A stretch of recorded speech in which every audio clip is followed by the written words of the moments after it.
in every institution that we believed would be institutions that could resist and save us from going down the authoritarian rabbit hole, we have seen culture eat courage. We have seen Mm, culture eat integrity. We have seen culture eat ethics. And that is true at the Supreme Court as well.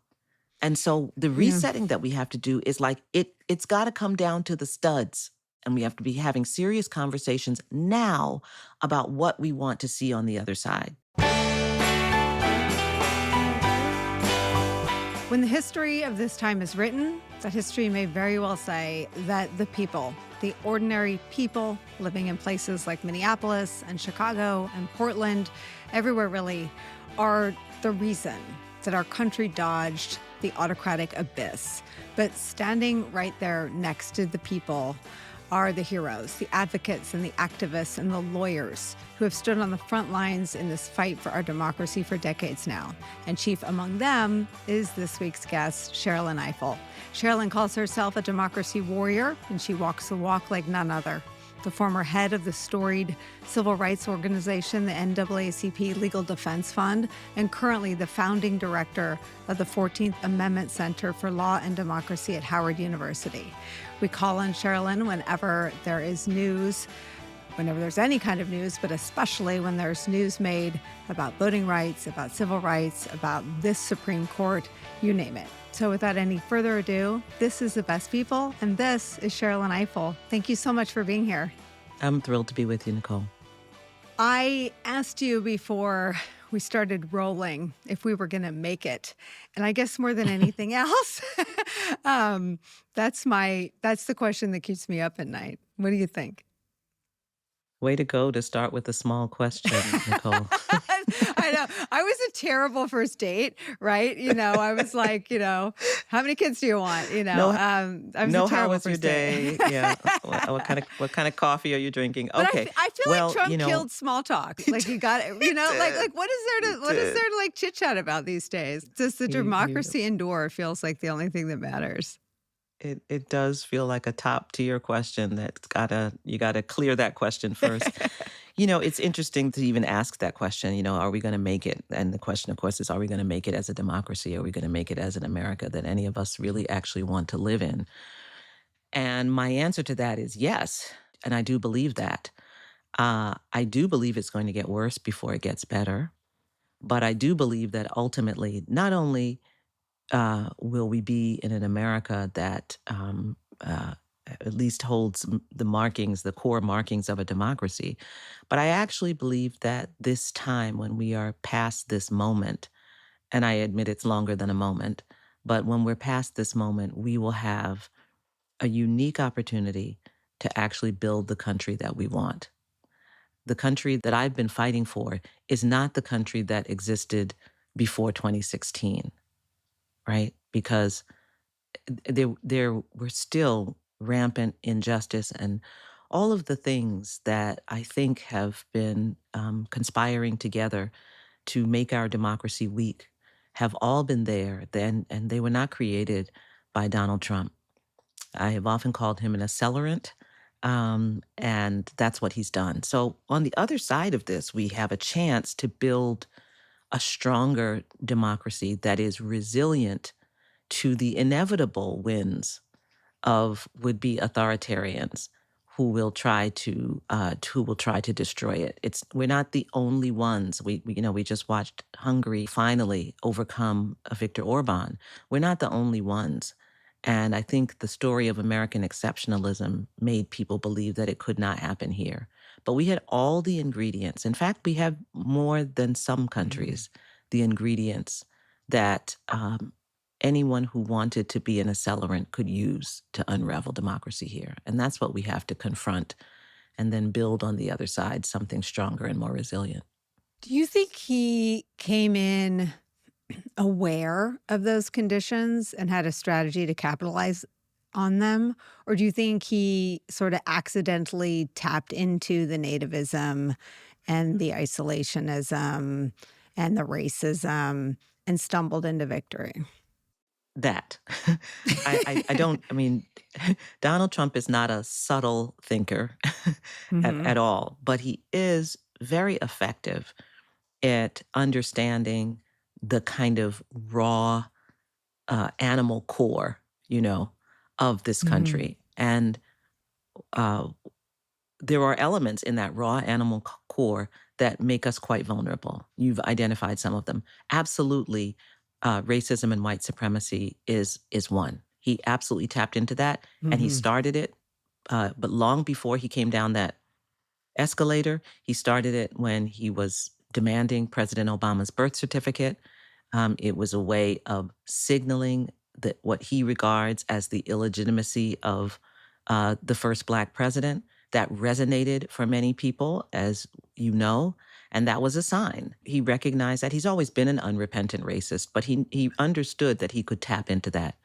Donald Trump also understands that Americans are, in large measure, obsessed with wealth Hmm. and obtaining wealth. When I was a kid in the 70s, I dreamed of, in youngest of 10 kids in a family with no money in Queens. I dreamed of what I wanted to be in life. I wanted to be a civil rights lawyer.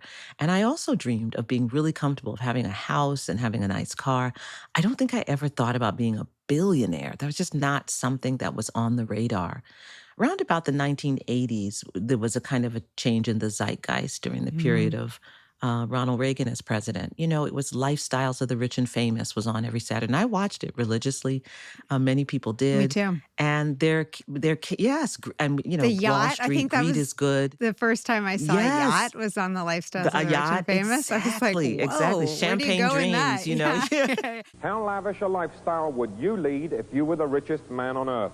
In this world-exclusive edition of Lifestyles, Yeah. I credit him with part of the downfall of America. Totally. And Me so too. so we had that. We had Wall Street, these Hmm. movies, Greed is Good. And we had this Hmm. whole obsession and growing relationship with excessive wealth, with being attracted to excessive wealth. And Hmm. Donald Trump was part of it at that time when he was in New York. And so he understood very well how attractive that was. And of course, he had spent, all those years on The Apprentice. So Hmm. he understood those two things. And there's even a kind of a frisson of cruelty, particularly where criminal justice is involved. Like if you, in this country, if you can make the case around crime and public safety, you can get many Americans, if not most Americans, to follow you down the road. It's perfectly understandable that people would be concerned about public safety, but when Yeah. you wind that together with the racism piece and the desire for excessive wealth and so on and so forth, it has some toxic possibilities that Donald Trump was able to tap into. So I think it was less a kind of subtle understanding of American history or anything like Hmm. that, and much Hmm. more of an animal sense of what lies at the core of, there are good things in the American core as well, I'll just say, but there are some things that are quite exploitable. And he recognized them. And it's not because he's the smartest guy in the world. There's a reason that in 2016, when Russia began interfering in our election online using the internet, that they tapped into race, that they tried to pit racial Hmm. groups against each Right. other, that they tried to they had people pose as black activists Hmm. and to denigrate Hillary Clinton. So even, I wrote a piece in 2018 saying racism is a national security vulnerability. And it is. And so it wasn't just that Trump saw it. Any country knows that if you want to get Americans, at each other's throat, and if you want to get Americans thinking a certain kind of way, that is a rather nice entryway. And so Trump used it. And unfortunately, um, America was too weak to withstand it for, again, a variety of reasons that have nothing to do with Donald Trump. Yeah, and I mean, I guess I go back to the beginning because I want to believe that we will build something better on the other side of this. But I worry about all the regression. And you look at what's happened to voting rights predicated on a lie. There isn't any election fraud. And that is a train barreling down the tracks. And so based on the lie of fraud in 2020, we are making it harder to vote today, right now. It just feels like we're still moving so far away from the place we'd have to start if we wanted to build something better. How do you deal with that? Yeah, that's a good example because so I've been a voting rights lawyer for a very long time. I started in 1988 at the Legal Defense Fund as a young lawyer. And the voter fraud myth started in the 1990s, late 1990s. And for basically the entire first decade of the 21st century, we have been hearing the drumbeat about voter fraud coming from the Republican Party. Even then, we had studies that demonstrated that there is no substantial voter fraud, certainly no substantial in person voter fraud. But in those Hmm. years, because of that drumbeat, Republicans were successful in passing a whole series of laws designed to address a problem that doesn't exist. Right. It was made up, it was a political tactic by the Republican Party that was used. And so, once again, yes, Donald Trump has picked up the mantle, but who left the mantle? And Yeah. so, when I talk about getting to the other side, I think we have to really begin to confront these realities that many of the narratives that Donald Trump has used and used effectively and made even more lurid than they ever Hmm. were hanging out there because they were found to be politically useful by the Republican Party. And I say this because not because I ever worked in an atmosphere in which I was a partisan. I only worked for nonpartisan civil rights organizations. And as I am fond of saying, as a voting rights lawyer, I've sued Democrats. We have always been focused on, do racial minorities have an opportunity to elect their candidate of choice and be free from voter suppression? But there is no question that some turn happened. And it really became part of the Republican Party platform that they were going to create this fantasy of voter fraud and use it Hmm. as a way of shrinking the electorate. And that brings us to voter purges, so purging people from the voter rolls. Yeah. That brings us to voter ID. That brings us to having officials at the polling place Yeah. to make sure that people are citizens, and so on and so forth. So on the other side, what we need to do is really strip down and dismantle these fantasies. Look at what Trump has done with mail in voting, something that's been Hmm. with us for a very long time that was That's a actually used Republican by that Republicans. right, right. Yes. I came up in politics working for some of the people that pioneered mail-in voting as a Republican, Hmm. political turnout advantage for Republican voters who couldn't get off work. Don't worry, you don't have to take it off. You can Hmm. mail in your Hmm. ballot. And to see them now smear and malign forms of voting that used to make the difference in their elections, and the party Hmm. still is high on their Still, own supply of bullshit. still.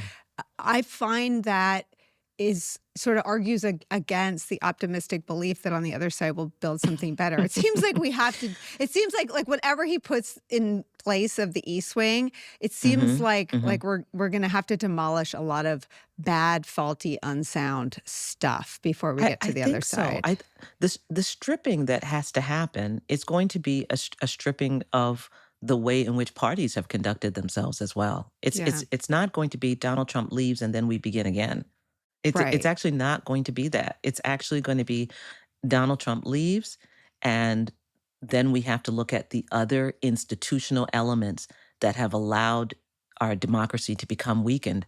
And I've identified a number of them. I think the business community and the way it conducts itself, that we have allowed a corporate community that sees itself as bearing no responsibility to democracy itself, Right.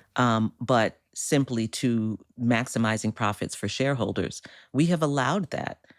Corporations are entities that exist within a democracy. They are all chartered by the states. So you're part of the system. And by the way, Nicole, corporations were granted corporate personhood, which allows them to sue, for example, in cases like Citizens United, or to have the right of religious freedom, which the Supreme Court found in Hobby Lobby.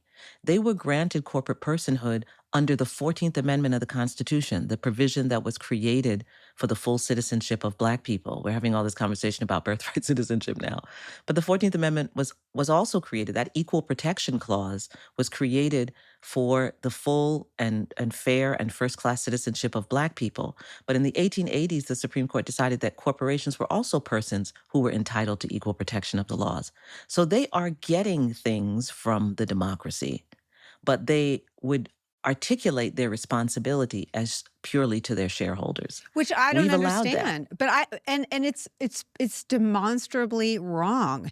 You wanna go do business in an autocracy? Knock yourself out. What is the missing chip to them failing to understand that it is imperative to their continued ability to have a vibrant and healthy workforce, to have safe places for their companies or their offices, or if they're retail. I mean, what is the missing chip where they don't seem to understand that they should have skin in the game in America remaining a democracy?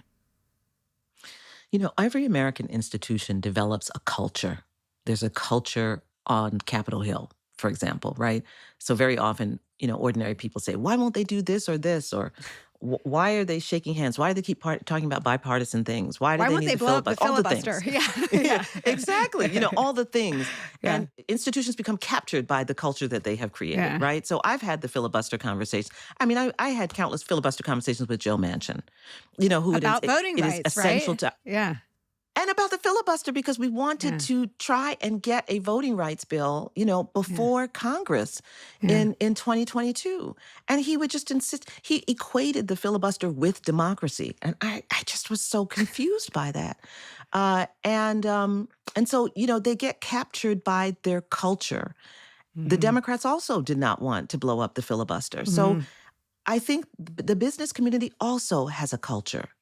And the culture is that if you are not grabbing those profits to the full extent that you can, you are a chump. And no mm, one wants to be a chump.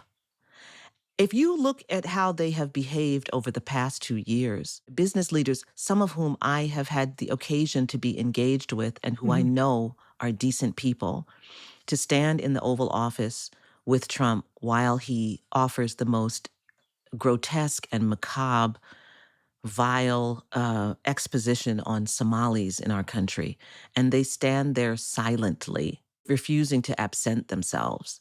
When you see companies who, if those of us who are liberals had suggested that the government would own a piece of a major corporation, they would have said, we are communists, and they would have said, this is why we can't allow you into power, because you are socialists, because you want to turn everything over to the state.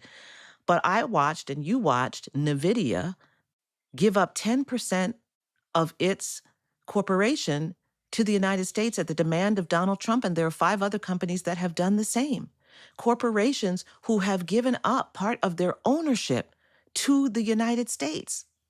So what they all think is that the smart calculation for maximizing profits is to go along to get along, to pay your tax, just as the tech guys did, to mhm. give Donald Trump your billion, to avoid him bothering you, or so that he will open doors for you, or so that he will make connections to your company so that you can make even more money and more profits. I think it's such a degradation that these folks believe that's the price of the ticket, that that's the Yeah. price of the game. So that has to be dealt with on the other side. We need a cultural reset on so many levels. And if we don't start thinking about it that way, then we will just revert to what everyone knows because that's the comfortable thing, even though it wasn't working and it's what got us here. When you look at this Supreme Court, do you see any signs of cognizance that with the immunity ruling or with any of the other sort of outside the mainstream things that have put them on the other side of public opinion, taking away a right, they're ruling on Dobbs. Do you see them operating either in the questioning or in their opinions, the conservatives, in any way that to you represents any cognizance that they've sort of created a Frankenstein? My instinct is to say, I don't think it bothers them very much. Mm, Um, I think they believe that they have the power to contain this Frankenstein when they think it needs to be contained. And I think they're very clear that they will make that decision of when it needs to be contained and when it doesn't need to be contained. I mean, so I think that there are 2 Frankensteins. I think that Donald Trump is the one who's rampaging through the village, while mm, people are chasing him with torches. Uh, But I think the Supreme Court has become its own Frankenstein monster. I think it has been engaged in its own power grab. I think that the majority believes that they alone have the power to determine when the president should be checked. And I think they have their own list of things they have longed to accomplish. We were just talking about culture. Mhm. They emanate from a culture, and you know this culture, Nicole. Many of the conservatives, the Roberts and the Alitos and Gorsuch and so forth, come from a time. They were forged in the cradle of a kind of Republican elite legal community that believes in the president, believes the president needs to have maximized power. They were trained by those lawyers like Ed Meese and others who thought Nixon got a raw deal. And then they were in the Justice Department at a time, like Justice Roberts, when they were pushing back against and trying to fight the 1982 amendments to the Voting Rights Act. I mean, I think they were forged. Yeah. Kavanaugh never stops talking about politics because he was forged by his time spent at Ken Starr's side. He uses phrases like the Clintons. It's which we heard at his confirmation hearing. So I think they are products of a culture that is no longer relevant to how democracy is appropriately executed at this time in our country. And I have long said that we do not have a Supreme Court that has the range.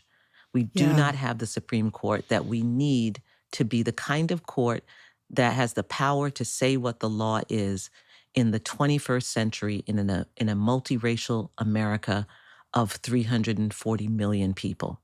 They are simply not up to the job. I'm going to say that again because we don't talk about it that way. We talk about it as Yeah. about their ideology. They're not up to the job. They can't solve the problems that are coming before them. That's why we're seeing all these cases on the shadow docket. For heaven's sakes, when I was in law school, the Supreme Court took 150 cases a year. Now they're taking 65. They're not up to it. The world only gets more complicated, and they are individuals who are seeking very simple solutions. Remember John Roberts' comment in the school desegregation case, parents involved, and I think it was 2006, where he said, the only way to stop discriminating based on race is to stop discriminating based on race. Like they want it to be a nice math equation like that, right? Mhm. Or when the partisan gerrymandering case was before them, Rucho versus Common Cause, and they were presented with a very elegant way of addressing how to identify partisan gerrymandering that gets to the point that it is undermining democracy. And Chief Justice Roberts called it gobbledygook. They Yeah. simply can't Well, do what we need them to do. Well, to your point about corporate culture, they don't seem tethered to the outcome of this duel between autocratic forces and democratic forces. They seem to be comfortable on the sidelines of that existential battle. Yes. In the same way that some news organizations are. Like that's Oh, my as goodness. right. I mean, like that to me is the pounding my fists on the table. Why don't they care? All of the big banks. Why don't they care? I mean, do they really think they do as well? If we became a full-fledged autocracy, every news Mhm. organization should have a rating system for the person who does the best on the First Amendment because we don't exist if it goes away. I don't understand the hard wiring for neutrality at a moment when our very democracy is on the line. Well, and worse, Nicole, they're not neutral. They're not being neutral, right? Mm. If you take a speech that Trump gives or a statement that he makes standing outside his plane, in which none of the subjects and verbs agree, in which he is barely making sense, he is trailing off, he is, pulling things out of a hat, and you print that a description of what he said, and you turn it into something coherent when it was obviously incoherent. You are not neutral. You are actually doing the work for him. That is right. When news organizations would insist that what they saw was not what they saw, the calls I would get every week, do you think Donald Trump is racist? But why do you think Donald Trump is racist? And I would be like, okay, well, so here's all the stuff. Here's all the stuff, which you can read as well as I can read, right?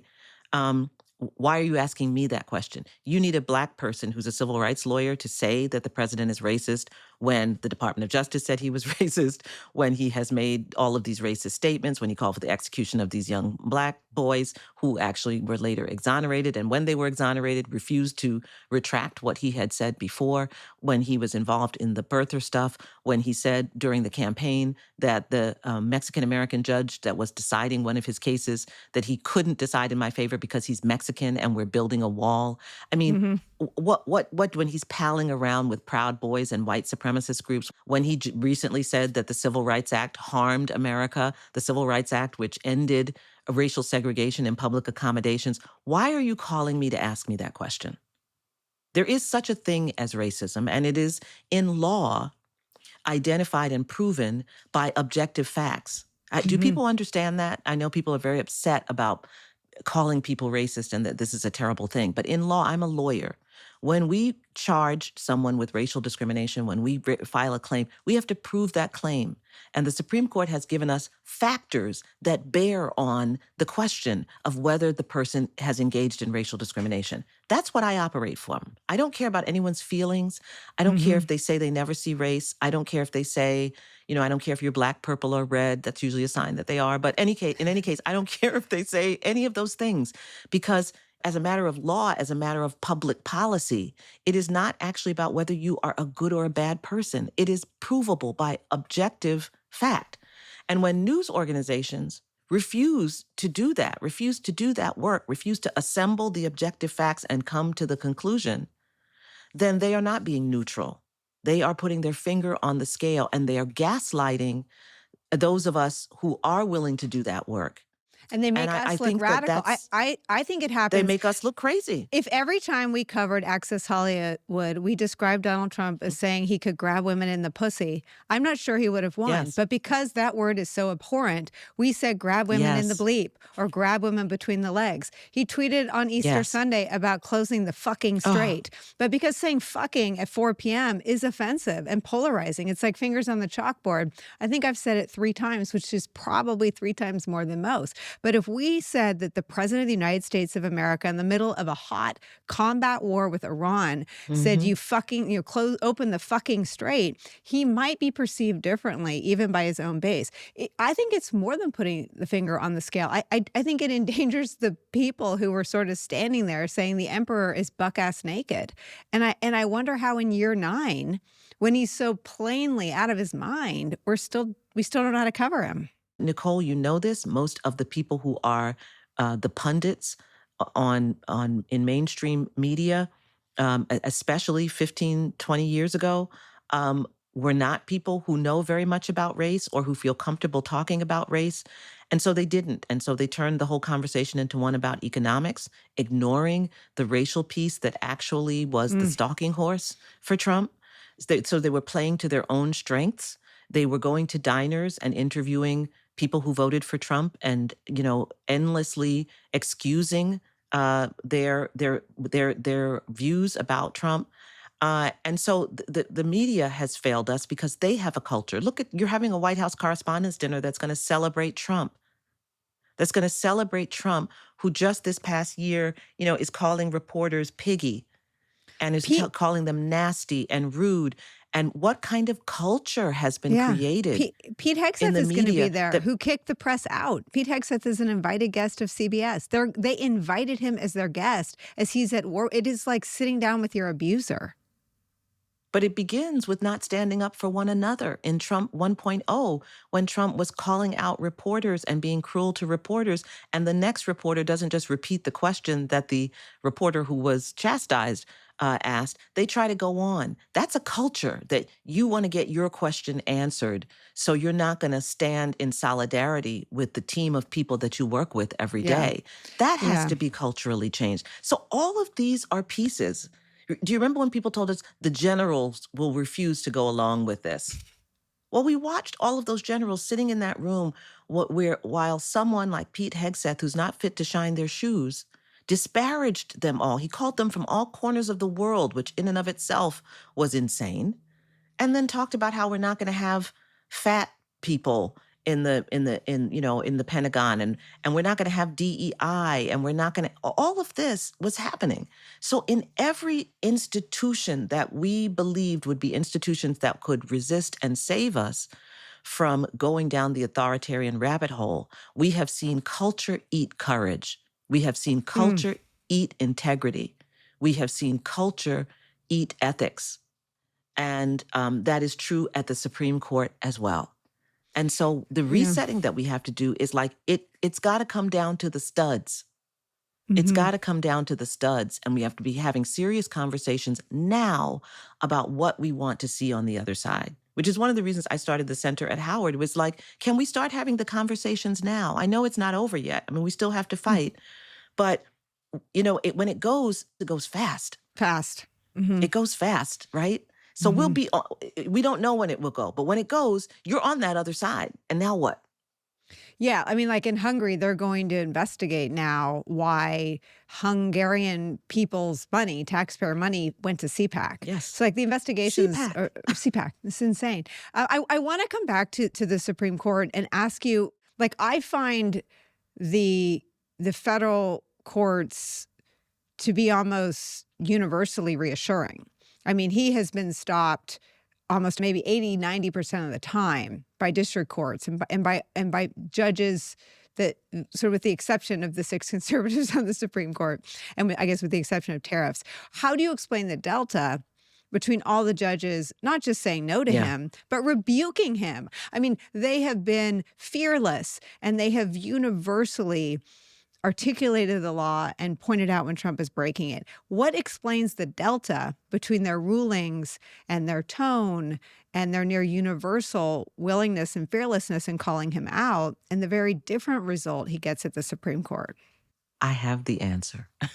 And the answer goes to, I do. The answer goes to precisely what you were saying earlier about knowing the consequences of what happens. And you may have heard Justice Sotomayor last week in a conversation seeming to call out Justice Kavanaugh for not understanding the consequences of the decision that he wrote about what are now called Kavanaugh stops, in which ICE, stops and detains people. And she described the way in which, he's so insulated from the consequences. And the difference is, Nicole, is I always tell people there are courts and there are courts. We have been trained in this country to focus only on the Supreme Court, as though it's the only one that matters. It's the highest court, as though it's the only. But I just told you, the Supreme Court decides 65 cases a year. That is the smallest fraction you can imagine of the amount of litigation that happens in the United States in state and federal courts. There are courts and there are courts. There are courts all over the place, and the Supreme Court's not the only one. In the federal system, we have 3 levels of court. We have district court judges who are trial courts. We have appellate court judges, which we call the circuit courts.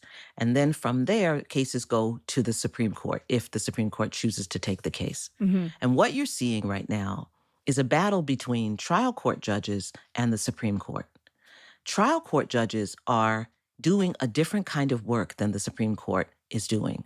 And for me as a civil rights lawyer, I have been ringing this bell forever that the most important to me are the trial court judges, because that's where you get to make the record. That's where you put the witnesses on. That's where you show the evidence. That's where you present the documents. That's where you put on the expert witnesses. This is where your clients get to tell the story of what actually happened to them.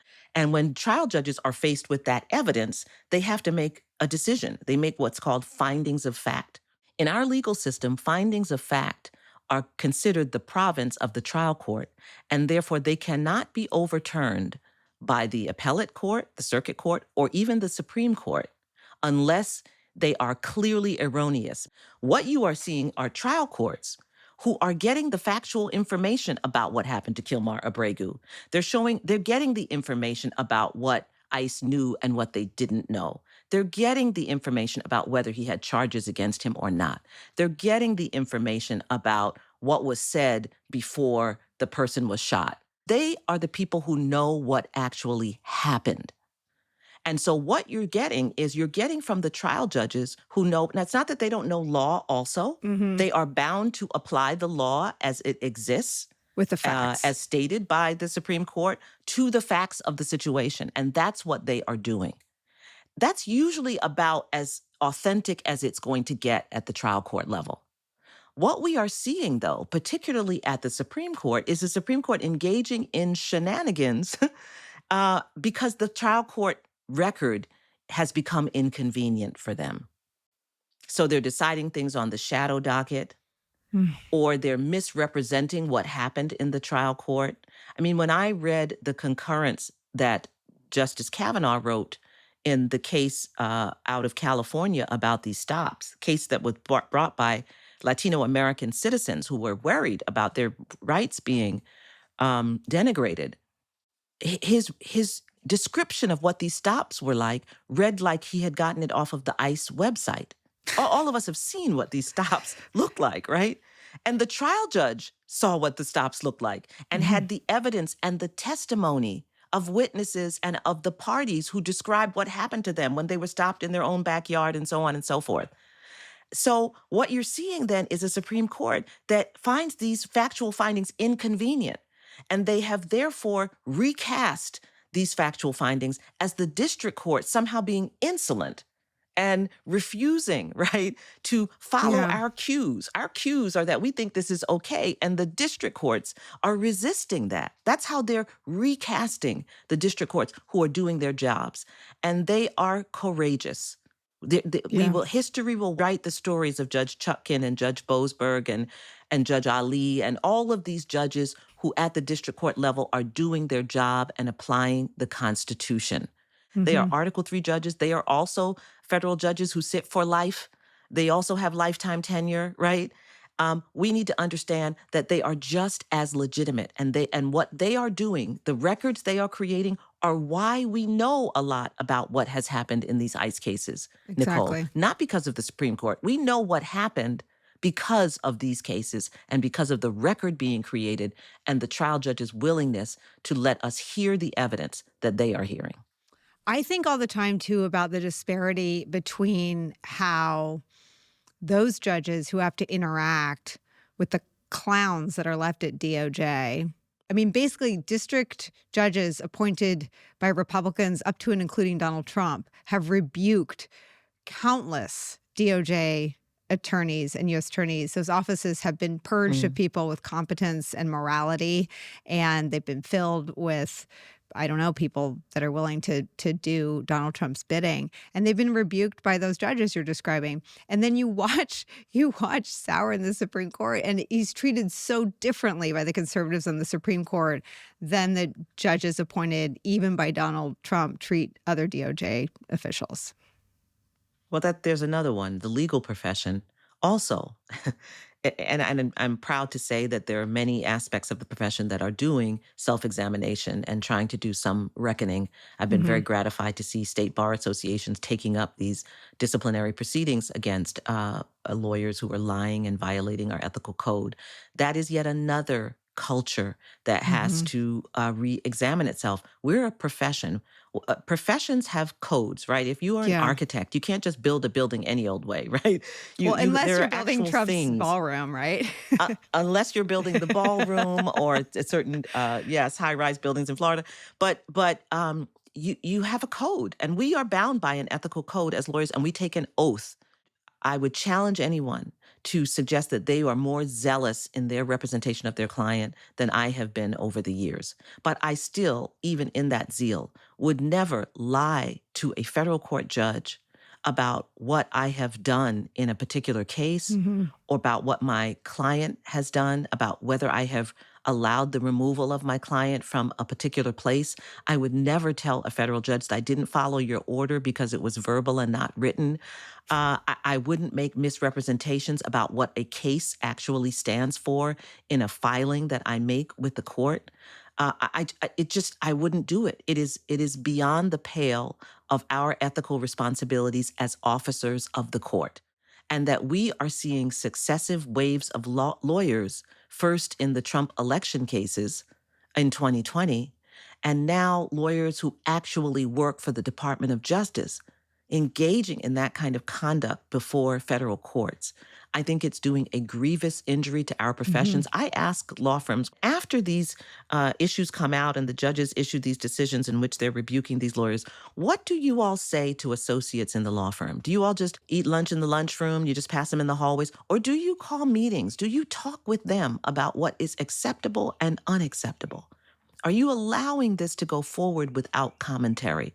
Because if we are to recalibrate and ensure that this profession continues to have integrity and dignity, then you have to speak immediately to these excesses by lawyers who are wearing the mantle of what was considered the pinnacle of lawyering in this country, that is being a lawyer for the Department of Justice.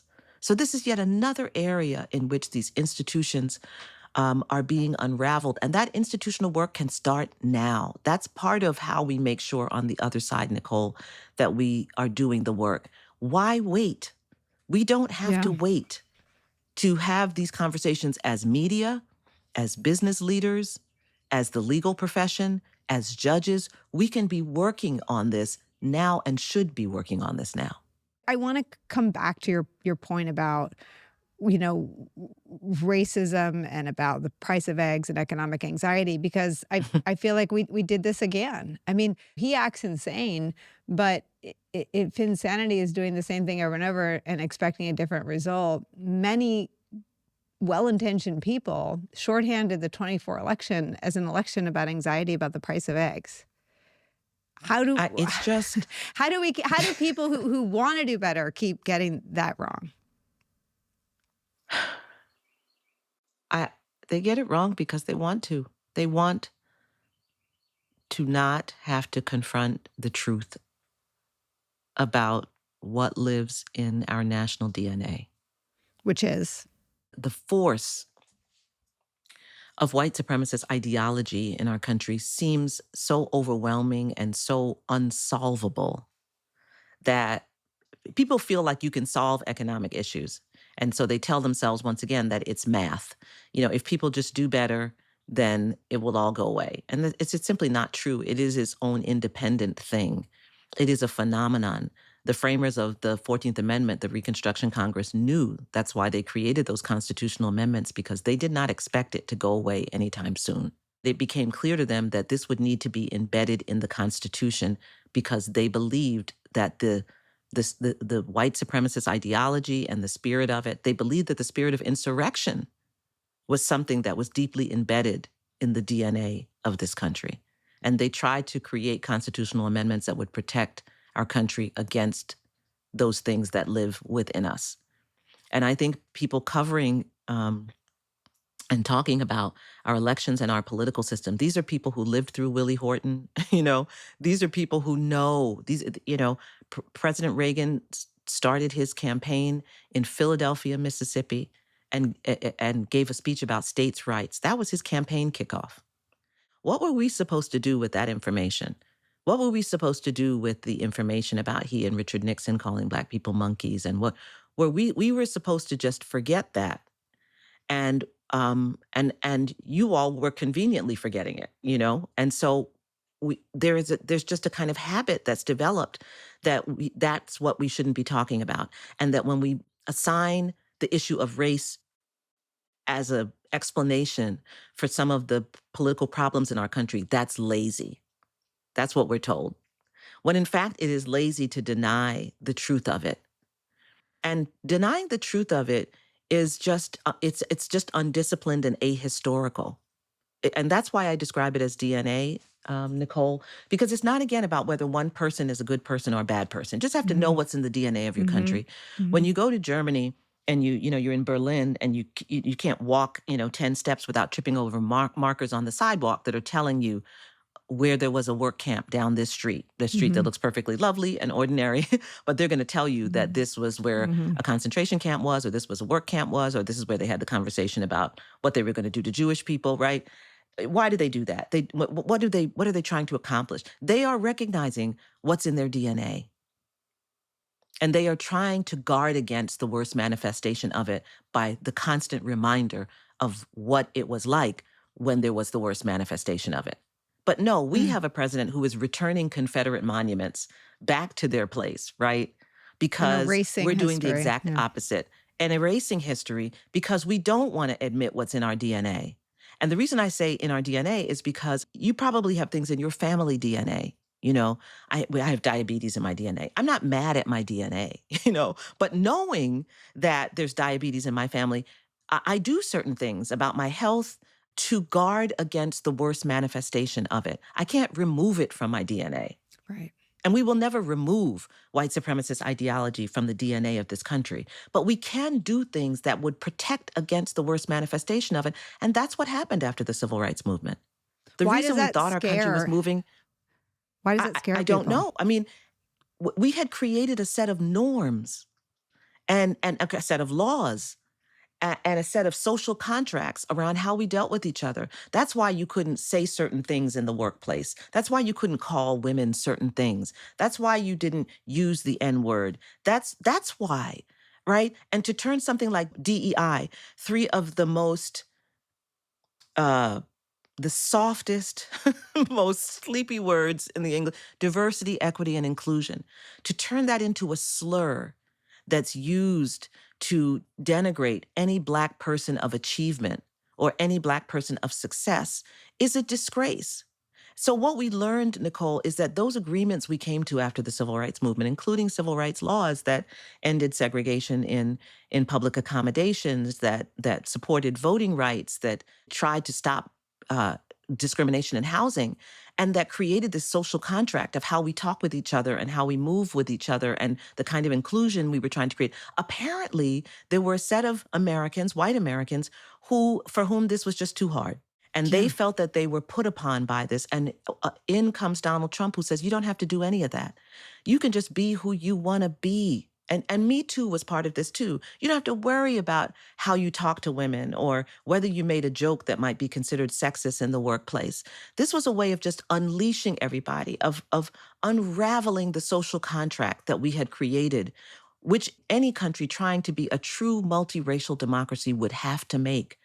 We were doing something actually noble. We were creating space for one another. And Donald Trump came and removed the velvet rope and said, you know what? You don't have to do any of that. What I didn't know was that so many Americans were anxious to have permission to be their worst selves. I admit I didn't know that. But that's what he was on offer. And people liked it. That's why they liked it at the rallies when he said, punch him in the mouth and let's do it the way we used to do it. There were waves of people just howling with excitement, lock her up, that they wanted to be free. They felt oppressed by the social contracts we had created as a way to make room for all of us in a true multiracial democracy in which justice and equality were at the core as much as liberty and freedom. It is a rejection of that. How do you turn it back around? Well, I continue to believe that the vast majority of Americans did not feel oppressed by it, or at least recognize its usefulness. And I think every time we give them the off-ramp of saying it's about groceries, we actually disempower them from exercising the best of themselves as citizens. I do think there's more of us than there are of them. I do think that, you know this, Nicole. You read all the comments to something that you posted, and if there's one negative comment, you think about it all day. All day. I mean, I had to quit because I think about it for a month. I'd end up in therapy over like Right. the one thing. Like usually it was a Russian troll, and I Yes. would be like fixated. That's why I'm not. Absolutely. I quit Twitter. Absolutely. I can't take it. But the one negative has so much more power. Yeah. And it's the statement that travels longer. It's the thing that stays in your head longer. It is we are doing something lopsided when we're basically having plebiscite votes, every Yeah. 4 years over these two things. And the people who get really passionate and come out are the people who are into this. And I think there are many people who are not into it, and we're not doing too badly, right? We're coming out, Right. but we also have to recognize that the last election there was a Black and Indian woman running. We can't pretend that race and gender wasn't part of it. And honestly, she got 74 million votes, which in the arc of American history It's more is a than pretty anyone big else deal. other than Trump. Right. Yeah. So, right. I understand he got 77, but she got 74 million votes. That's nothing to sniff at. And you Hmm. hear people saying, oh, it was just a disaster. It was a catastrophe. Well, I will just tell you from, Cheryl and Eiffel from when I was a little girl in the 70s and seeing, still running to the TV when Black people came on and seeing Barbara Jordan and all that stuff. That was a pretty big damn deal. So I think we can't throw in the towel as though we are not still making progress and as though we are not still doing the work. This backlash was to be expected. We also have to remember, Nicole, and that's why what happened this week is so important, is that we are part of a global phenomenon. We are Hmm. in a global moment of authoritarian rise. And therefore, what happened to Viktor Orban in Hungary is very important. It's very important. Seeing European leaders say, no, we will not join you in this mad adventure in Iran.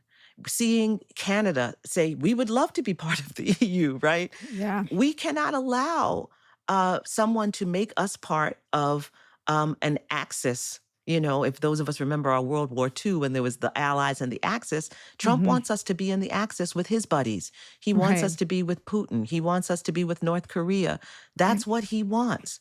And we Right. have to decide in fighting for our country who we are going to be. And if we get to the point where someone is saying that the price of eggs or the price of gas is more important to me than whether or not I live in a democracy, it is because we have not explained to people what it means to live in a democracy. The mere fact that you can say the things that you say, uh, that's part of living in a democracy. And so I just think it's okay for us to be clear about that, about what it means to live in a democracy and the freedom it gives. It doesn't always advantage me either. How do you feel about late joiners? I have a really hard time Mm. figuring out how to cover Thomas Massie and Marjorie Taylor Greene and Megyn Kelly and people who say things that have been so clear to me since the beginning. It seems like it's politically important because their voices the calls are all coming from inside the House. But Yeah. and so maybe some of the other people in that side of the House will listen to them. But he's been the same person. To your point, he's been the same person forever. And so I wonder how open you are to obviously I wouldn't have the career I have if people didn't accept that I've changed, but how Mhm, open are mhm, you at mhm. a human level to people changing? Yeah, at a political level, I'm quite open to it. I think it's great. I think I think we need more people to do that, to say this is, manifestly insane. I have difficulty with people who, for whom it's only the tariffs that have gotten them, or like all Right. the other things that he's done have been okay. Right. What bothers me more though, Nicole, is were you okay with all the stuff that led up to this? Because then again, I'm interested in getting on the other side, like what we're going to build. And so I need to know, are you okay with the voter fraud myth, which predated Trump? Are you okay with laws that try to keep eligible people from voting? like, because that's been going on before Trump, right? Well, it answers, and this is just back to where we started, I guess, to end. What you are on the other side is only better if all the lies go with the Yes, toxic yes, figure that parroted the lies. So I think yes. I realized this as someone who'd been in the Republican Party around marriage equality. Marriage is the most conservative institution on the planet. And if you're not It for is. marriage, you are actually not at all conservative. And so I think Stuart Stevens, who I worked with, wrote a book like it was all bullshit. Yeah. Like if the whole party doesn't blow itself up on the realization that the vast majority of it was BS, the rebuilding has to start at the truth. And there's so much of the Republican Party now deeply embedded in the lies. Yeah, the deficit lie. I mean, you can be a fiscal conservative in the sense that you think that government should contain spending. Okay. I mean, that doesn't sound On terrible to wars, me, right, right, like, but in or a tax sense, cuts. right? The two most expensive things, wars and tax cuts. I mean, come on. And then, like, where do we stand on? So you think it's okay for people to have to work until they die at age 90? There's Without something healthcare. you It's think insane. It's without insane. health care, without social security, you think somehow that that's a moral stance? And then you see yourself as the party of morality? You have to make it all make sense to coherently, and it is the Republican Party that describes itself in these broad terms, the party of the faithful, the Christian. Well, I'm a Black person who grew up in the Black church, so I reject that idea that Hmm. they are and that's a media piece too. And we want to talk to faith voters. If you were talking to faith voters, you would be talking to Black people who still have the highest church attendance of any folks in America. Like, please, so we would have to make it make sense. We would have to actually make it real and not just be this mythological idea of who you are. And I think it begins with being able to show a certain maturity as a citizen. This is what I think is the project before us, Nicole. We all have not sufficiently performed as responsible citizens in a democracy that purports to be the most powerful country in the world, or at least one of the most powerful. It's actually a huge responsibility. And that means we don't just get to vote like how we feel that Trump makes me laugh. I think he's funny, so I'm going to vote for him. That is utterly irresponsible. And it suggests that we are not competent citizens to participate in a democracy that has this kind of influence around the world. And so part of what we have to do is to re-examine our definition of what it means to be a responsible citizen in this country. It is not just to vote. It is to be fully engaged in the decisions that are made about this country. It is about voting. It is about visiting your representative. It is about showing up for jury duty and not trying to get out of it. It is about showing up at city council meetings and understanding what's happening in your community.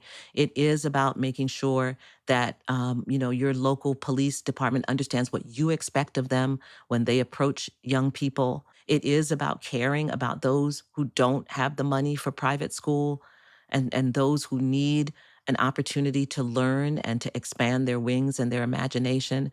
That's what it means to be a citizen. And if that feels like it's too much for you, then this is the wrong country for you to be a citizen in, because we have a huge footprint around the world, no matter what we do, for good or for ill. And it is a responsibility that is placed in our hands. All of us have to get better at this and take it seriously. Sherrilyn Ifill, you are an inspiration. And I have 3 more hours of questions. Thank you so much. Thank you. I appreciate it. Take care. Thank you.